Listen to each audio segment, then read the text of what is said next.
Hi అండి. ఈరోజు healthy breakfast recipes చూద్దాము. ఎప్పుడు దోస పిండితో పొంగనాలు కాకుండా రాగి పిండితో ఇలా ట్రై చేద్దాం. దీనికోసం ముందుగా కొంచెం దోస పిండి తీసుకొని దీంట్లో రాగి ఫ్లవర్ వేసుకోండి. ఈ రాగి ఫ్లవర్ మంచిగా మిక్స్ చేసుకొని కొంచెం సాల్ట్, కొంచెం కుకింగ్ సోడా ఉంటుంది కదా, సో అది కూడా వేసుకొని మంచిగా మిక్స్ చేయండి.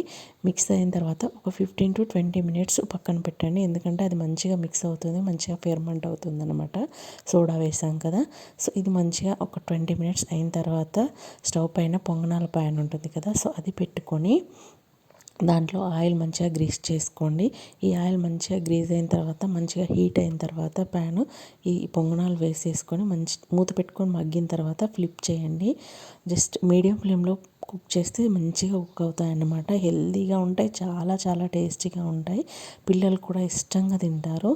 అండ్ వెయిట్ లాస్కి ట్రై చేసేవాళ్ళు డెఫినెట్గా ట్రై చేయండి, చాలా చాలా బాగుంటాయి. Thank you.